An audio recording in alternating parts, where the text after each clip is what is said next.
Good day everyone, how is everyone? Right, I have a couple of videos I need to put up. I've tried to record them more than fucking once and they haven't gone up. They're quite long videos and I'm trying to find the time in which to get... I've tried to upload them a couple of times now and I'm having problems. The videos will be up shortly. One is on Byline TV about the World Cup. It gets really feisty. And I think one was Politics Live from earlier this week or last week. Yeah. No, I think it was BBC Questions on. Anyway, we got PMQs. Let's have a listen. This is via Sky News, by the way. This decision. He's taking on his feet now. We'll get your reflections as soon as he sits down. Mr. Speaker, this morning I had meetings with ministerial colleagues and others in addition to my duties in this House. I shall have further such meetings later today. Thank you, Mr. Speaker. People in places like Stoke-on-Trent North, Kidsgrove and Tork aren't getting the help they need quickly enough when it comes to mental health.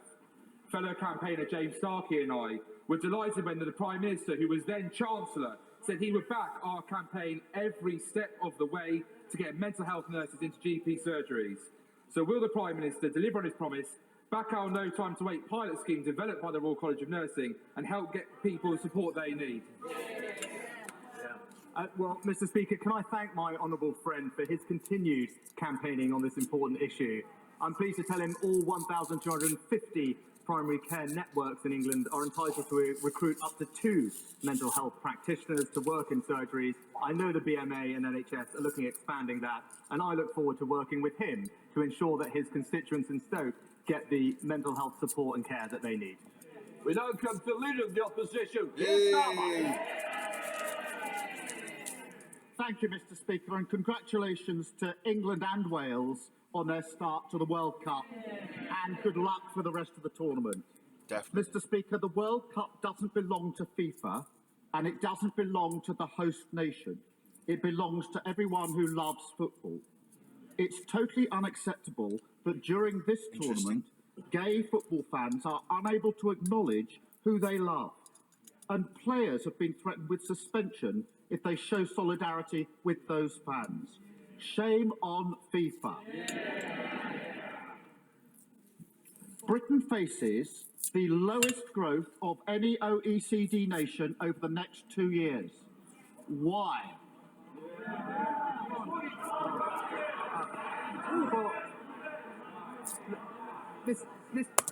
That was a different way to go about it, I suppose. I know Starmer's a football fan. That's an interesting place to start from. I wonder if Rishi Sunak will follow his lead on that one. If he does, it just makes him again look weak. And then heading into that, and did Starmer use that as a bit of a disarmament technique? Mr. Speaker, but this country has experienced since 2010 the third highest growth in the G7. This year, the fastest growth in the G7, and he's actually lying there. I checked. He's lying. Low. We're getting on to deliver more growth, Mr. Speaker. We're delivering free ports. We're investing in apprenticeships. We're protecting R&D. And if the Labour Party is serious about actually supporting growth, maybe they should get on the phone with their union paymasters and tell them to call off the strike. Mr. Speaker, Hold it. We want to get through Prime Minister's questions, and you're not helping me. Keir Starmer. He's in total denial. We're bottom of the 38 OECD countries who are all in the same boat when it comes to COVID and Ukraine. And he wants a pat on the back. It's like a football manager, bottom of the league at Christmas, celebrating a away draw 3 months ago, and it won't wash. They don't like their record, that's the problem. So let's try it another way. Why is Britain set to be the first country into recession and the last country out? Mr. Speaker, I'm pleased that the right honourable gentleman brought up the OECD report because it contained actually 3 very important points. Firstly, it made the point that actually in the years following the pandemic, we're projected to have almost the highest growth amongst our peer countries. Because we fell the furthest. Right? We've got a lot further to catch back. However, the OECD report wasn't that absolute, shall we say. It also made the point, it was crystal clear that the challenges we face are completely international in nature.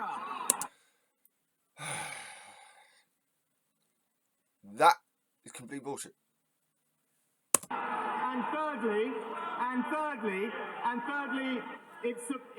Mr. Speaker, it supported our fiscal plan because it's credible and ensures sustainability. Now, the right honourable gentleman would have known all of that if he actually read the whole report.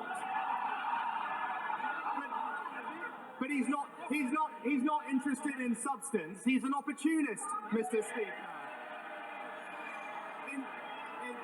In 4 weeks, Mr. Speaker, in 4 weeks I've strengthened the economy. We've put more money into the NHS and schools. We've delivered a deal to tackle illegal migration in the same 4 weeks. Fucking badly in the anything. same 4 weeks, all we've... Prime Minister, when I stand, you've got to sit down. But can I just say to you, you came to me quite rightly and said to me, we want to get through Prime Minister's questions. I'm going to give short answers. Please stick to what you have. Ooh.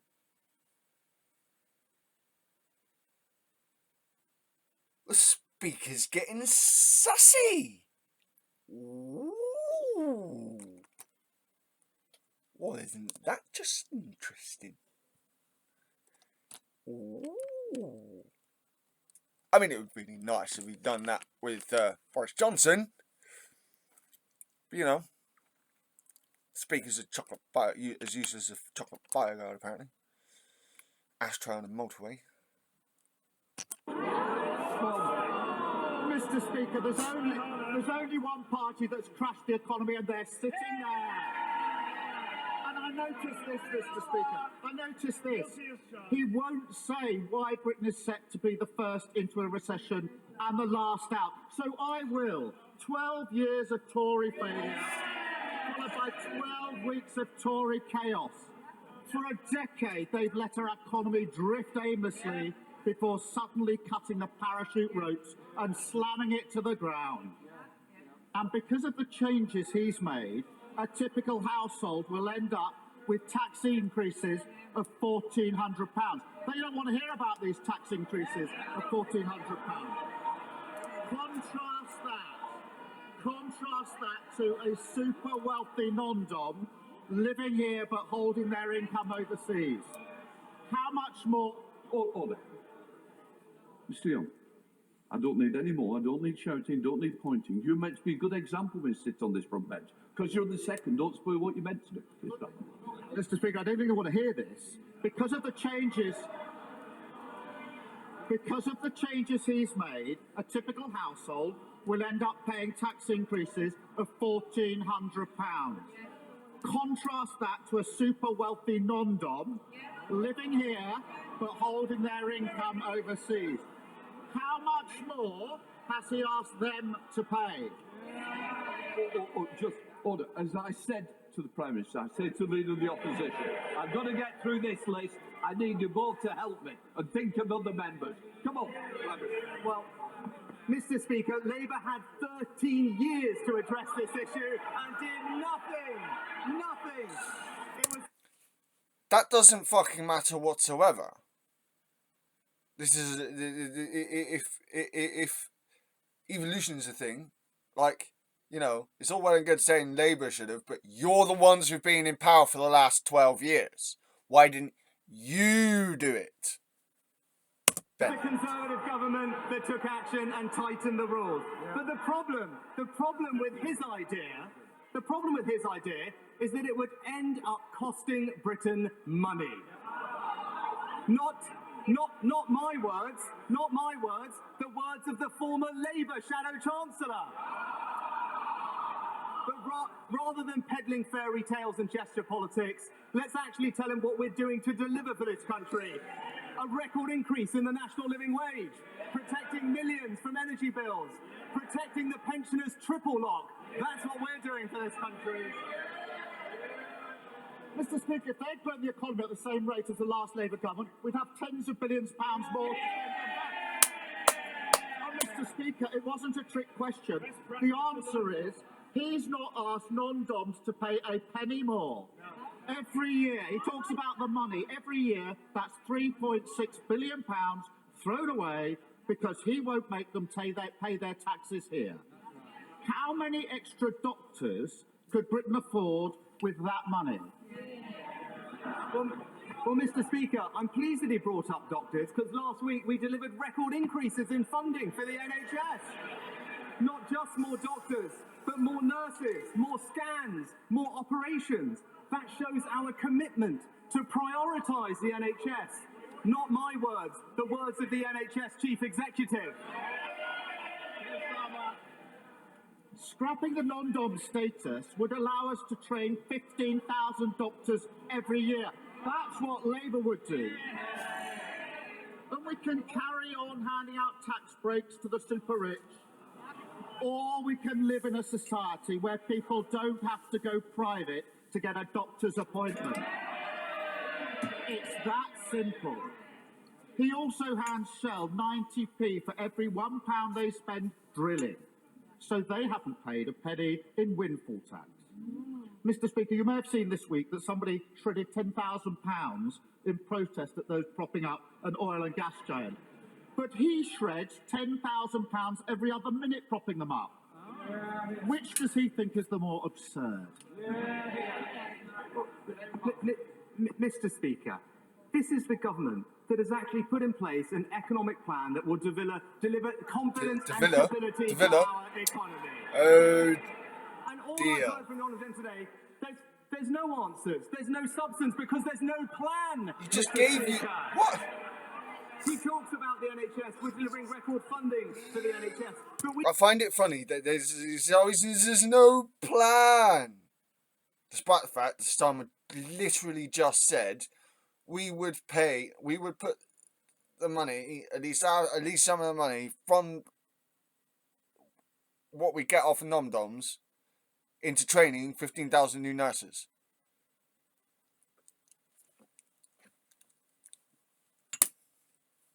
We can only do that on the foundations of a strong economy. You can't deliver for the NHS unless you have a plan for the economy, and he doesn't have either, Mr. Speaker.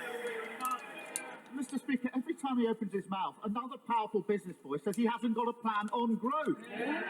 The failure of the last 12 years and the chaos of the last 12 weeks are compounded by the decisions he's taking now. He won't follow Labour's plan to scrap non-dom status. Instead, we've got an NHS staffing crisis. He won't follow Labour's plan to make oil and gas giants pay their fair share. Instead, he hammers working people. And he won't push through planning reform. Instead, he kills off the dream of home ownership. Too weak to take on his party, too weak to take on vested interest. 12 long years of Tory government, 5 prime ministers, 7 chancellors. Why do they always clobber working people?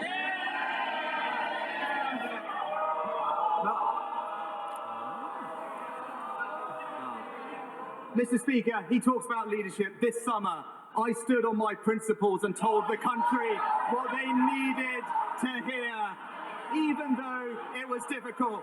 When he ran for leader, he told his party what they wanted to hear. And even now, he says one thing and he does the other. He says he cares for working people, but he won't stand up to the unions. He said the unions are there for the working people. That's why. This absurd bullshit of the Tories making it out that unions are not there for working, are only there for themselves. That's their own mentality clouding their own vision. Because they do shit for themselves, they expect their opposition to do exactly the same thing. Unfortunately, that's not how the unions work. He said he'd honour Brexit, but he tried to have a second referendum. And now he tries to talk tough about immigration, but he promised to defend free movement. You can trust him. You can trust him to deliver for his party. You can trust me to deliver for the country. Absolute pile of wank.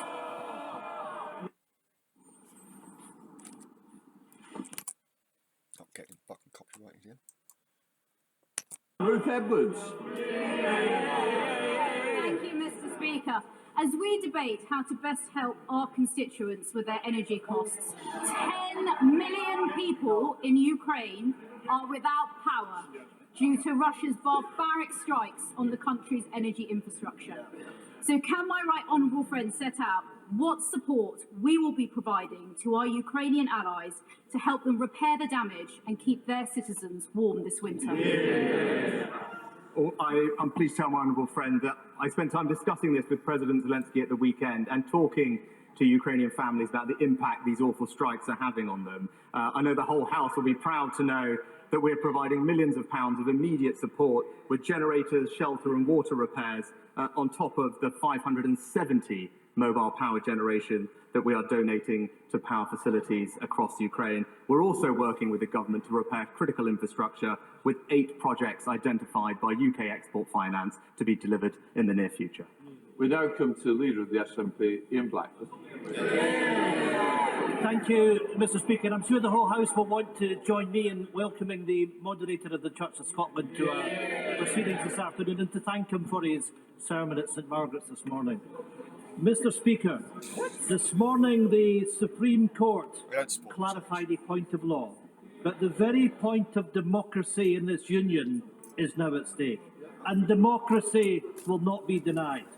Because whether Westminster likes it or not, last year the people of Scotland voted for a Scottish Parliament with a majority and the mandate to deliver an independence referendum.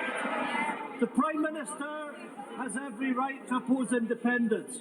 He has no right to deny democracy to the people of Scotland. If the Prime Minister keeps blocking that referendum, will he at least be honest and confirm that the very idea that the United Kingdom is a voluntary union of nations is now dead and buried? Well, Mr. Speaker, let me start by saying we respect the clear and definitive ruling of the Supreme Court of the United Kingdom. And what I would say to the honourable gentleman, firstly, I am looking forward to also seeing the moderator of Scotland tomorrow. And I think that the people of Scotland want us to be working on fixing the major challenges that we collectively face, whether that's the economy, supporting the NHS, or indeed supporting Ukraine. Now is the time for politicians to work together, and that's what this government will do. Mr. Speaker, it is right that we respect the decision of the court. But the Prime Minister can't claim to respect the rule of law and then deny democracy in the very same breath. If democracy is to matter, if elections matter, then mandates matter. Since 2014, the Scottish National Party has won 8 elections in a row. Last year, we won a landslide. The Scottish Parliament now has the biggest majority for an independence referendum in the history of devolution. The Prime Minister doesn't even have a personal mandate to sit in 10 Downing Street. What right does a man with no mandate have to deny Scottish democracy? But Mr. Speaker, when it comes to Scottish democracy, I'm pleased that the Scottish Government has one of the most powerful devolved assemblies anywhere in the world. And I'm pleased, and I was pleased, very shortly after becoming Prime Minister, to be the first Prime Minister in over a decade to attend the Council, to sit down with the First Minister, to explore ways in which we can work together with the Scottish Government to deliver for the people of Scotland. whether that's delivering our growth deals, delivering free ports, or ensuring that the 1.5 billion... I'm sorry, but these free ports, they're not growth. They're growth, yes, but for that area. And it leaches from the surrounding areas around it. Pounds of extra Barnet money can go towards supporting public services. That's what we're committed to doing in Scotland. Gareth Johnson. Mr. Speaker, last month, Just Stop Oil clambered up the Dartford crossing, causing chaos for days. They then attacked artworks, the M25, and anything else to cause misery and mayhem. They attacked artwork. That's misery, is it? Protest is not illegal. Protest is a part of democracy. These people have been getting worse because you've refused to listen. These people are not protesters, they are criminals. No, they are protesters. But because you have ignored what they have said, they have pushed their protest further. Because obviously their protests were not being listened to. It's logic. The Tories' ideology means that they don't like unions because they see the unions as just a rival to them. They don't like protests because protests usually go on against them.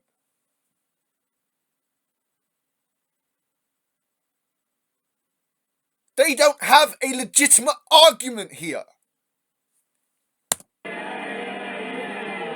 Will the Prime Minister therefore consider making Just Stop Oil a prescribed organisation so that they can be treated as the criminal organisation? Oh, nah. See, this is fascism. Treating protesters like they're fucking terrorists. Prick. Oh! And they actually are. Mr. Speaker, the kind of demonstrations we've seen recently disrupt people's daily lives. They cause mass... That's what protest does, you stupid Tory. ...misery for the public, and they put people in danger.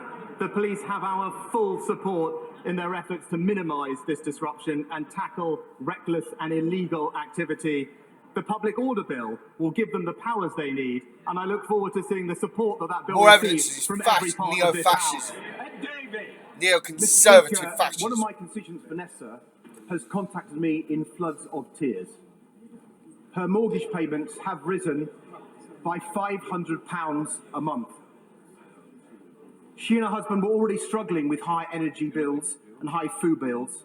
Now, like 1 in 4 across the country, they fear losing their home. We are out of options and heartbroken, says Vanessa. So will the Prime Minister introduce a new mortgage protection fund paid for by reversing his tax cuts to the banks? Will he help Vanessa keep her home? Mr. Speaker, I'm deeply sorry to hear about Vanessa's circumstances, and I want her to know that the plan that the Chancellor announced last week will help families like hers up and down the country. She evidently says it won't. Because it's the right plan to tackle inflation, to limit the increase in mortgage rates and ensure confidence in our economy. There is specific help that the Chancellor announced, offering low-interest loans to those owners on benefits to cover interest on mortgages of up to $250,000. The Chancellor is also meeting with mortgage lenders in the coming weeks, and we will continue to do all we can to support those homeowners who are struggling with their payments. Greg Tracy. Thank you, Mr. Speaker. I recently took part in the Pitching In campaign, which promotes grassroots sports and also celebrates the volunteers who make it possible every week. So would the Prime Minister join me in thanking those volunteers for the incredible work they do? And also, with top-flight football taking a bit of a break at the moment because of the World Cup, would he join me in reminding people that it's the perfect opportunity to go out and support their local non-league football teams who are incredibly welcoming, and including in that, of course, Atherstone Town Community Football Club, Bedworth United and Coleshill Town in my constituency.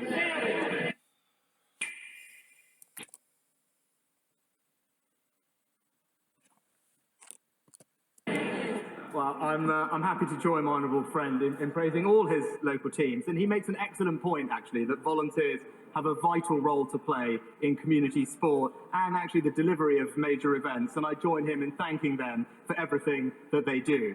Sport accounts for over half, Mr. Speaker, of volunteering in the UK, and every one volunteer generates a capacity for at least 8 more people to participate in sport, and I know the whole House will join me in praising their efforts. Words in the chamber. Alan Dorrance. Thank you, Mr. Speaker. Good afternoon. Mr. Speaker, since 2014, the SNP have won 8 elections, and we now have more councillors, members of the Scottish Parliament, and more MPs in this place than any other Scottish political party. Every one of those elected members were elected on a manifesto and clear mandate for Scottish independence. Yeah. Mr. Speaker, what democratic right does this government have to deny Scottish democracy, refuse an independence referendum, and to keep us shackled and imprisoned in this involuntary and unequal union against the will of the Scottish people? Well, Mr. Speaker, again, we respect the decision of the court today with regard to the... He's not... I don't think that's a good look here. I mean, yeah, I get that this was always going to be the answer by Rishi Sunak today. Given what the Supreme Court said, the Tories were always going to just back the Supreme Court decision here. But he's seriously not making himself come across any better with the words that he's using, because he's not... What he's saying here is he respects the court and not the wishes of Scotland. Referendum, and we're getting on with the business of working constructively, collaboratively, in partnership with the Scottish Government to... They just want to deny that any talk of another referendum is even going on in Scotland, which in of itself is disrespecting Scotland.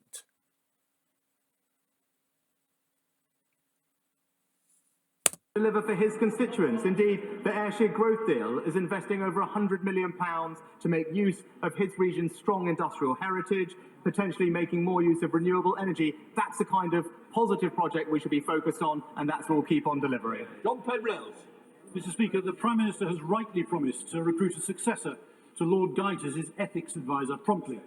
But would he accept that threats to integrity are often broader than the job description of the Prime Minister's advisor on the Ministerial Code?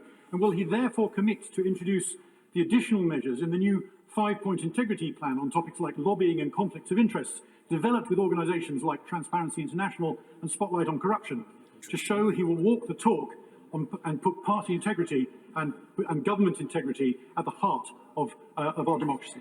Interesting. Well, I thank my honourable friend for his comprehensive and thoughtful suggestions. As he acknowledged, he knows that I've committed to appointing an independent advisor on ministerial interests, and I very much look forward to studying his other proposals in proper time. Chris Law. Mr. Speaker, just 3 months ago, this appointed interim Prime Minister said in Scotland, and I quote, "We live in a union, which is of course there by consent and by democracy." And added, "I accept that." Well, Mr. Speaker, by their consent and by democracy, the Scottish people have already voted by a clear majority in the Scottish Parliament to have their say through a referendum on the independent future for Scotland. So it begs the ultimate question, Mr. Speaker. Can this Prime Minister tell us if he accepts Scottish democracy? And if so, how that's compatible with today's Supreme Court ruling that clearly exposes the myth that the UK is a voluntary union and is upheld by consent? Mr. Speaker, at a time like this, the Scottish people want to see their governments working together. working together on the things that matter to them. And I Scottish believe people that is possible. don't and want to see actually, the he can Tories in notice, government. in his own constituency, we've been able to support culture and tourism, working together to bring the V&A to Dundee. That's an example of a positive project. It demonstrates the benefits of the union, and that's what we'll keep on delivering. Thank you, Mr. Speaker. My right honourable friend will be aware that the government provides a slim financial support across 5 firms for small modular reactors. A few other countries have woken up and are seriously investing in SMRs. As Sizewell will not be running until 2031 at the earliest, should we not be doing the same? No, my honourable friend actually makes an excellent point, and hopefully he was heartened to hear what the Chancellor said last week, that we want to crack on with our overall nuclear programme. And I think he's right to acknowledge that small and advanced nuclear reactors have the potential to play a key role in that nuclear programme alongside projects like Hinkley and Sizewell. That's why we've allocated £385 million to support them, and like him, I'm keen to see progress as soon as possible. Dr. Philippa Whitford. Thank you very much, Mr. Speaker. During the 2014 referendum, we were told that Scotland was an equal partner in a family of nations. Yet the disaster that is Brexit was forced on Scotland against our will, and we see devolution wound back by legislation such as the Internal Market Act. So if the Prime Minister still claims the UK is a voluntary union, can he explain the democratic route by which the people of Scotland get to make a choice over their own future? Well, Mr. Speaker, the UK is a collaborative and constructive union that is delivering for the people of Scotland. No answer. In Ayrshire itself, where we're working collaboratively with the Scottish Government to invest in aerospace, advanced manufacturing and space. Those are the types Answer of the question, you prick. that will bring tangible benefit to the people in our region, and that's the right focus for the government. He just ignores it. What he's ignoring is Scotland. As a North Yorkshire MP, my right honourable friend will know how crucial bus services are to our communities. Last month, Arriva stopped I the only think bus this might cause between Selby big and Doncaster, problems. meaning that 40 Selby College students I think the had SNP to are going to find get a lot very more short rowdy notice now. alternative transport to get to college. Thankfully, the college itself stepped in to resolve the situation. Additionally, across North Yorkshire, around 80 other bus services are now under threat. Can he advise what action he will take to ensure that essential services are not withdrawn at short notice, and ensure that these are continued to be operated across Selby District and wider North Yorkshire? My right honourable friend is absolutely right, and he knows that I share exactly the same challenges that he faced in our rural areas of making sure that our constituents have access to the bus services they need. I'm pleased that the Chancellor's allocated funding for extra bus services across the country, and I look forward to working with him to ensure that money finds its way to rural areas like North Yorkshire to provide the connectivity that's so important for people to have opportunity and get access to public services. Olivia Black. May I refer the House to my register of interests? Mr. Speaker, tomorrow marks 1 year since 32 people lost their lives in the Channel. New evidence suggests that the boat reached British waters and that the French and British authorities knew that it was in distress for a very long time. Families are still waiting for answers from the Marine Accident Investigation. Why has this investigation taken so long? Will he commit to a full public inquiry afterwards? And does he concede that this would not have happened if there were safe and legal routes into the UK? Well, and his response is going to be, well, there are safe and legal routes, even though there fucking aren't! Mr. Speaker, every life that is lost in the Channel is a tragedy. But that is why it is so vital that we break the cycle of criminal gangs that are exploiting people and trafficking them. Then don't criminalise the people coming over, criminalise them. Criminalise the actual criminals. Don't arrest the fucking the migrants, you fucking dick. And that's what the Home Secretary is focused on.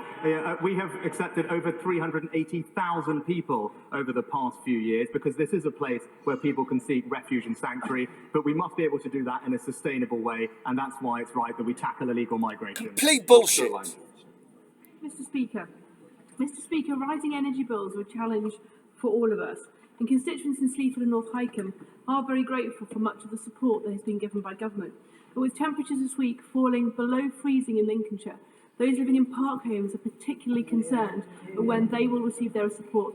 So I ask my honourable friend the Prime Minister, can you tell me when and how people living in park homes will receive the £400 to which they're entitled? And my honourable friend has consistently and rightly championed her rural constituents, making sure that they get access to the energy support that we're providing. It's something that the Chancellor prioritised in last week's autumn statement. I will ensure that we get the money out as quickly as possible. She should also be reassured that the cold weather payment system provides extra financial support to those vulnerable constituents when temperatures drop below a certain point. Mr. Speaker, did Scotland vote for Brexit? No. Did Scotland vote for austerity? No. Did Scotland vote for the Tories? No. What we did vote for, don't shout me down, don't shout me down, I've listened to all of you. What we did vote for only last year was the right to choose our own future. With that in mind, and given a previous non-answer from the Prime Minister, can the Prime Minister tell this House, tell us all in fact, how a nation can leave this so-called voluntary union? Mr. Speaker, the challenges that we face right now are those that require cooperation. Once again, mate, you're not helping yourself by ignoring the Scottish. Rishi Sunak and the Tories need to fucking die in a hole. Bit extreme. But you get my point. Carry on ignoring the Scots. You're just going to make them fucking more angry. What was the last time happened when the English made the Scots really pissed off? Between our governments, tackling the... They sacked York, is what happened. Economy, supporting the NHS, and I'm pleased that last week's autumn statement means that the Scottish Government will receive... He's just ignoring the Scots.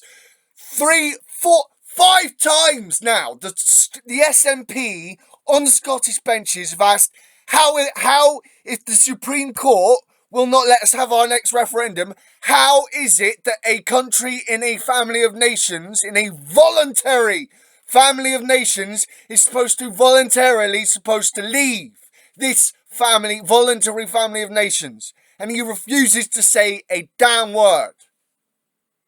£1.5 billion in extra funding to deliver for public services in Scotland, and that's what we will continue doing. Prick. Smarmy, sneaky little prick. Scotland is a proud nation with a unique heritage. It is a valued member of our family of nations, a union of people bound through the generations by shared interests. Does my right honourable friend agree with me that this morning's Supreme Court decision gives the Scottish nationalists, the SNP, the opportunity for once to put the people of Scotland first? The people of Scotland keep voting for the SNP. And the reasoning is the SNP are an independence party.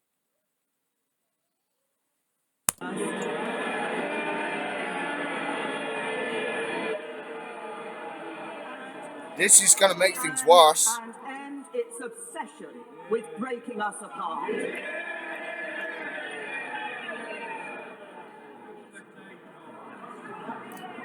I think...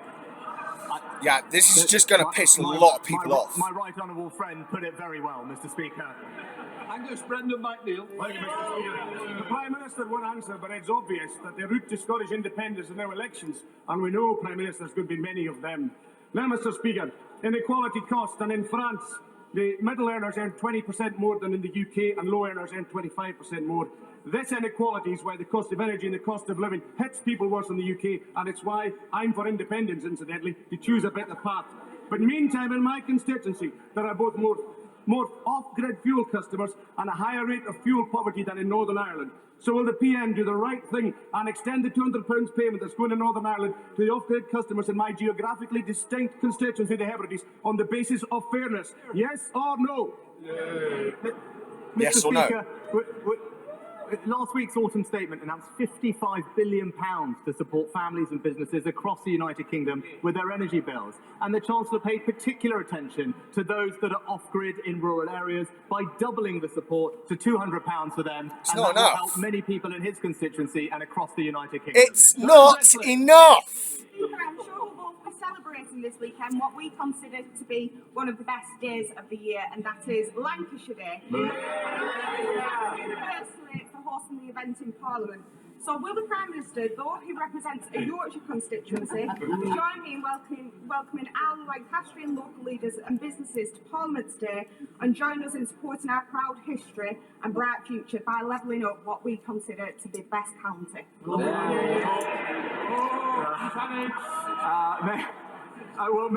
May I offer my best wishes to my honourable friend and indeed to you, Mr. Speaker, for Lancashire Day. And I can put local rivalry aside on this occasion to join her in thanking Lancastrians for their contribution to our country and to wish her the very best for today's event. Mr. Oswald.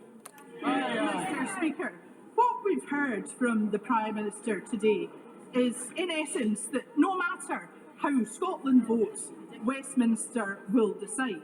Yep. But democracy demands differently to that.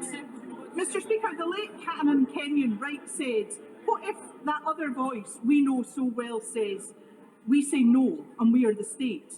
Well, we say yes and we are the people. And it is the people in Scotland who have to be heard.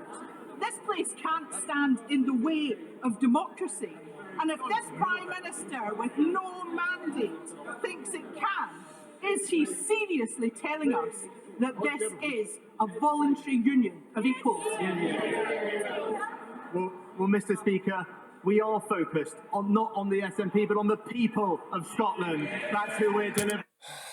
The people of Scotland voted in the SNP.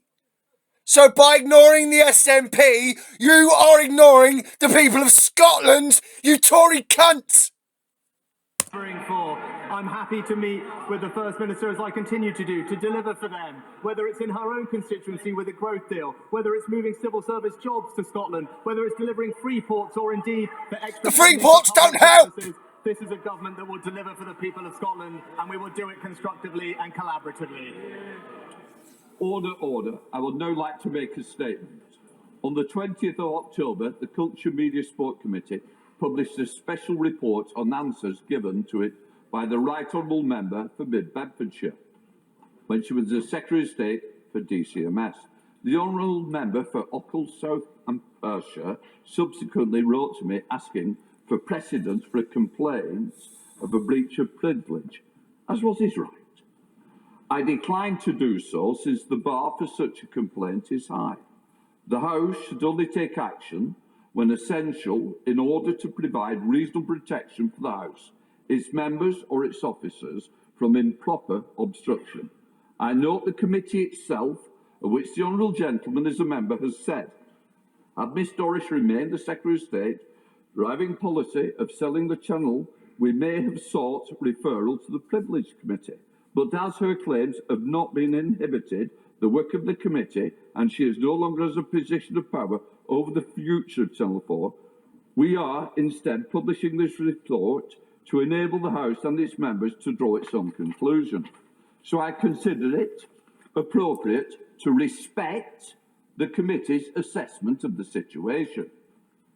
Correspondence on matters of privilege is private.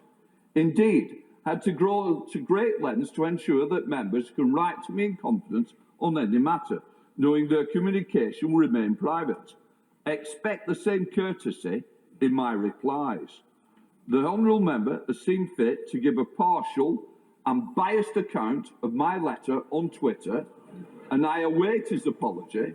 I gave the Honourable Member notice that I will be raising this matter at this time, but I do stress it is not the way we should be doing business in this House. Honourable Member for Ockham. Mr. Speaker, as you've the floor.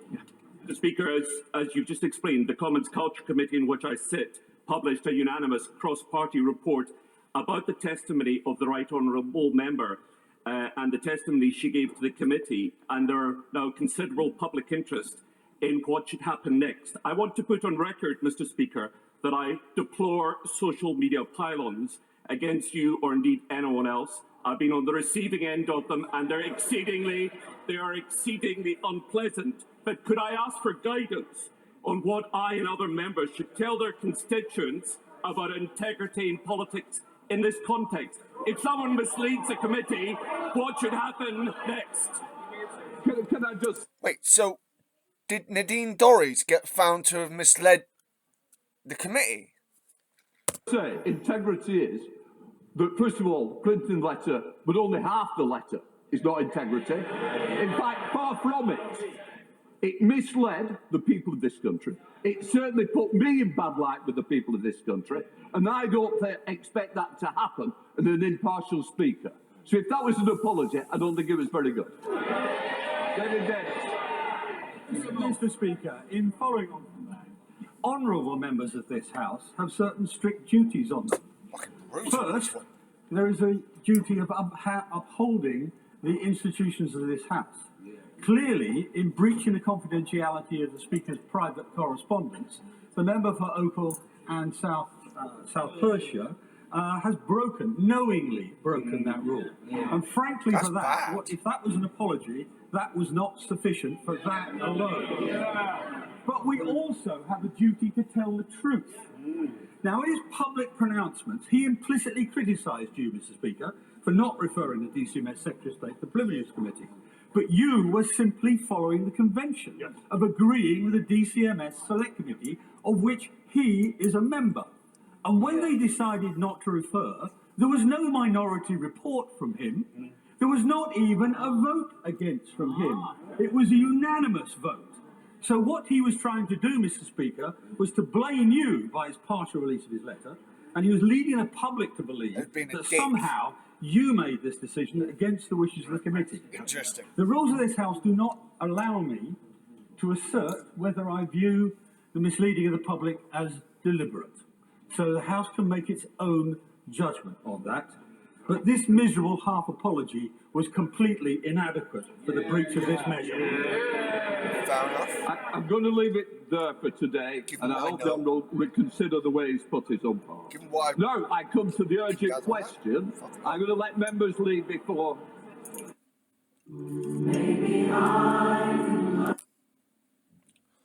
So, okay.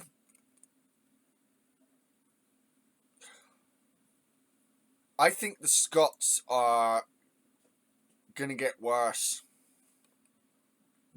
I think they're going to get more and more angry. And Rishi Sunak has not helped at all. Well, that was the end of Prime Minister's questions. A rather curious exchange there between the Speaker and another member of the House who had clearly posted fragments of a letter between him and the Speaker arguing that this was inappropriate, certainly to publicise half of a letter and ask for an apology. David Davis there interjecting that that was a miserable half apology. But before that, we had Prime Minister's questions, of course.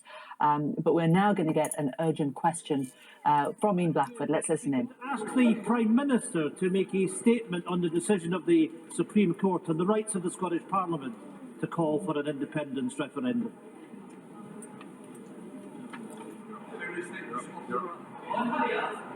No.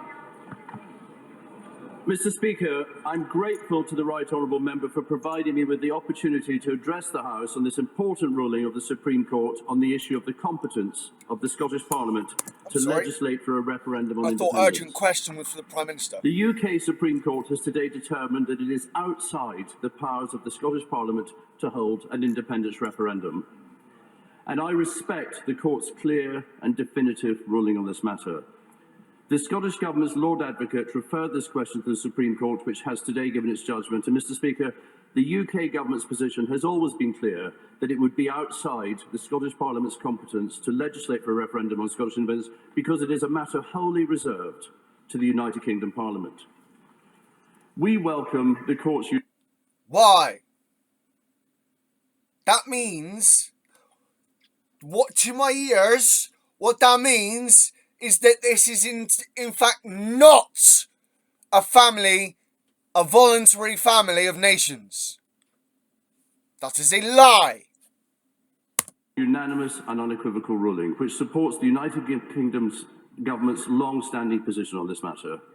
People want to see the Scottish Parliament and the Scottish Government focus on issues that matter to them, not on constitutional division. If that's the case, then why do people keep voting for the SNP even though the SNP keep going on about a second independence referendum? You fucking Tory bastard! Across Scotland rightly want and expect to see both their governments and the United Kingdom and the Scottish Government working together with the relentless focus on the issues that matter to them, their families and their communities. The Prime Minister has been very clear and has demonstrated since day one that it is our duty to work constructively with the Scottish Government. We fully respect it. Then answer the fucking question! Devolution settlement, and we want to work together with the Scottish Government on vital areas like tackling the cost of living, growing our economy, and refusing to answer the question to Russia's illegal war in Ukraine.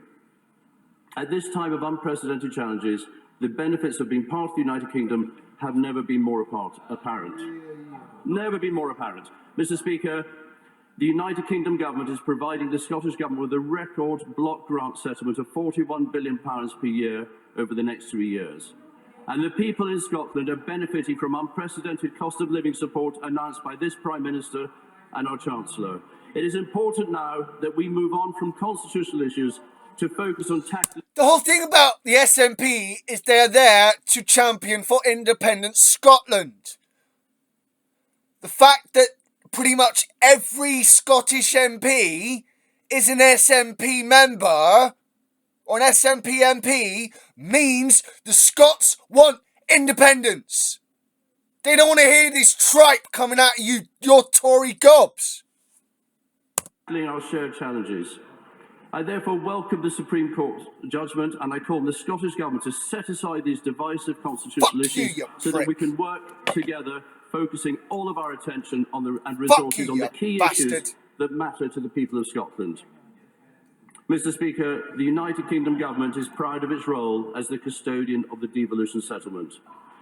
The United Kingdom is one of the most successful... Custodian, which means the UK sees itself as superior to Scotland, Wales and Northern Ireland. Political and economic... Equal and voluntary, my fucking arse. ...unions in the world. By promoting and protecting its combined strengths, we are building on hundreds of years of partnership and shared history. And Mr. Speaker, I'd conclude by saying that when we work together as one United Kingdom, you haven't answered the question. Stronger and more prosperous. Ear black. And gun problems could... off. An urgent question, and what a shock, the Tories refuse to answer it. Thank you, Mr. Speaker, and thank you for granting this urgent question. It is right that the UK Government answers questions today and answers them quickly. Because this morning, the Supreme Court dealt with a question of law. There is now a massive question of democracy. Hear, hear. Some of the Westminster parties are already widely celebrating this morning's decision. But I think it's safe to say that their thoughtless triumphalism won't last very long. Because this judgment raises profound and deeply uncomfortable questions about the basis of the future of the United Kingdom. The biggest question of all is how the Prime Minister can ever again repeat the myth that the United Kingdom is a voluntary union of nations. In 2014, the Smith Commission made it clear that, and I quote, "Nothing in its report prevented Scotland becoming an independent country should the people of Scotland so choose. If that is true, if his government is still committed to that promise, will he urgently amend the Scotland Act to ensure that the Scottish people have the right to choose our own future? If he fails to do that, is he deliberately choosing to deny democracy?" Yes. Because a so-called partnership in which one partner is denied the right to choose a different future, or even itself to ask the question, cannot be described in any way as a voluntary or even a partnership at all. Nope. Mr. Speaker, what today's decision does is cast focus on the democratic decisions of the Scottish people. Since 2014, the SNP has won 8 elections in a row. We have secured multiple mandates. The question is, how many times do people in Scotland have to vote for a referendum before they get it? The more contempt the Westminster establishment shows for Scottish democracy, the more certain it is that Scotland will vote yes when the choice does come to be made. Absolutely. Because Scotland didn't vote for Brexit. We didn't vote for the new age of Tory austerity. We didn't vote for this Prime Minister. And we haven't voted for the Tories in Scotland since 1955. What we did vote for was the choice of a different future. If Westminster keeps blocking our democratic decisions, lawfully and democratically, Scotland will find a way out of this union. Mr. Speaker, I would raise a couple of points for the Honourable. This idea that there was a mandate delivered in 2021 in the holiday elections is completely misleading. As the First Minister... You're just making things worse! As the First Minister herself said in an interview in the Herald, that parties, and this is when she thought that the former First Minister, their leader, previous leader Alex Salmond, was gaming the system with his party ALBA, she very clearly said that parties should stand on both the list and first past the post constituency system. And the Greens did not fulfil that, neither did ALBA. So let's be clear, in the 22 Holyrood elections, the so-called mandate, less than 1/3 of the Scottish electorate voted for the SNP. Shadow Secretary of State for Scotland, Ian Ruff. Very much, Madam Deputy Speaker. Can I begin by thanking the Supreme Court for examining this case in detail, for reaching an unanimous decision and for doing so in a speedy manner. I also want to thank the Scottish Lord Advocate for referring this case to the Supreme Court. She was right not to allow it to be lodged in the Scottish Parliament before seeking legal clarity on this matter, and we are all in a better place now for that clarity having been put forward. The Supreme Court's ruling is absolutely clear and concise. The leader of the SNP has just accused those who are against independence of triumphalism today. Nothing could be further from the truth. We are deeply disappointed and angry that our politics in Scotland is... Right, I'm going to stop here before I get pissed off at my own party. This is one of the areas that I do not agree with the Labour Party. I just don't. I might be a Labour Party member, but I do not agree with them in this area. I just don't. The law is clear today, but that law is biased against Scotland. All they're asking is for you to look again at the Scotland Act. You refuse to do so. This is going to get worse. Anyway, I'm going to stop before I completely lose my bollocks. But I'm working with Barclay Card Payment. Do a little bit of Sky News analysis. Which one partner is denied the right and respect for the rule of law. Let's be absolutely blunt. A so-called partnership in which... Well, Beth, the fact of it's very clear they've lost today, however they wish to dress it up, but they are now trying to turn this now from being about a referendum to being about democracy. Yeah, that's right, Joe. I mean... A referendum is part of democracy.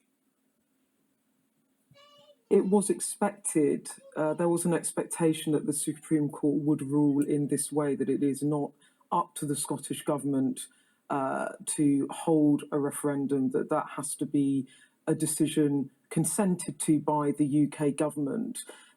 So in a way, the SNP were expecting this. Nicola Sturgeon, the First Minister there, now reframing it as we thought that they would, to turn this, as you said, from a constitutional question into a question of democracy. And you heard Ian Blackford say that in the Commons, that the Supreme Court might have answered the constitutional question about who has the right or to consent to a referendum, but the question of democracy now still very much alive in the minds of the Scottish Government, who are arguing that this is a proof that this is not a voluntary union, that the Scottish people do not have the power of self-determination in this union with the United Kingdom. And I imagine that Jeremy Hunt last week about the autumn statement, but this was the first moment that Rishi Sunak, the Prime Minister, answered questions about the economy. I'd say politically this was safer ground for him. Look at the exchanges between Rishi Sunak and Keir Starmer today. Well,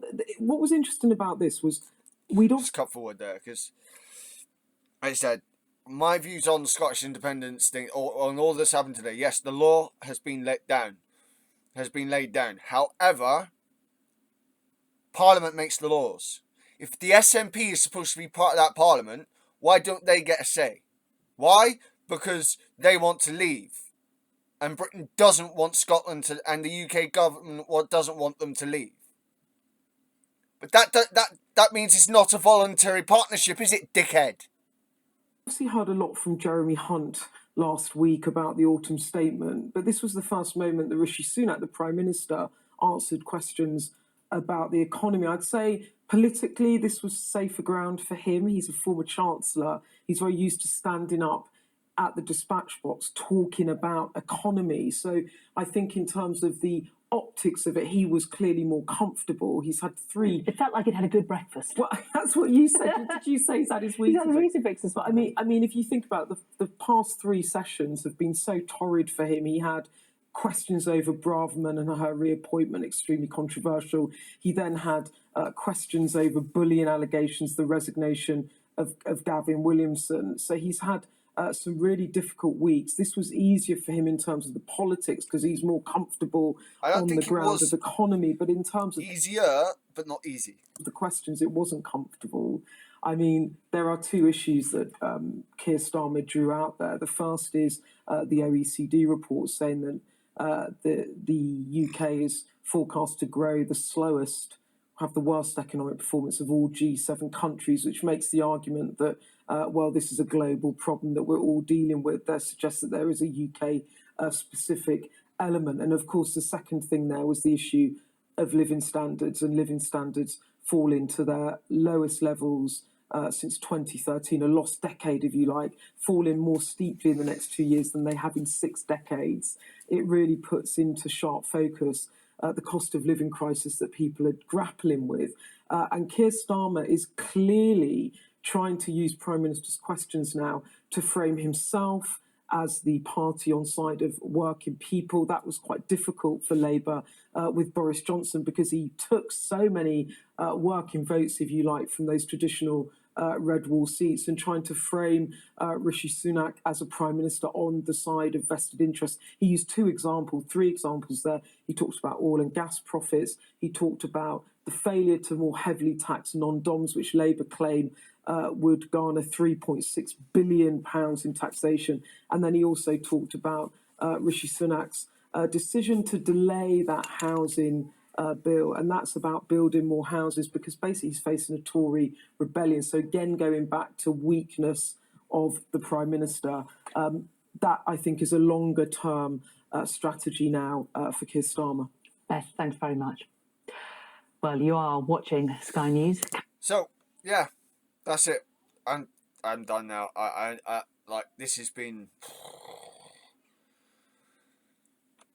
You might start.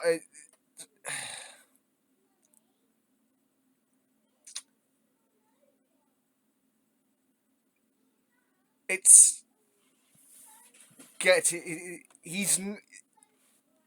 he couldn't answer any of the questions properly, and when it came to Scotland, he didn't even fucking try. So, and they put some very pointed questions to him, and they refused to. But like I said, if you continue to ignore the SNP, you are in fact refusing to vote for to listen to Scotland. So, I'm sorry, but that's just the case. But there you go. This has been Shadow Wita. This has been my Dark Specky. My Dark Wisdom. My reaction to this Wednesday's PMQs. As I said at the beginning of the video, I've got a couple of really long ones to come out in the next couple of days. I'm just trying to actually get them filmed and uploaded properly. Don't know what's going on with my software at the moment. Anyway, blessed Thursday everyone. It's been Shiara Have a good day.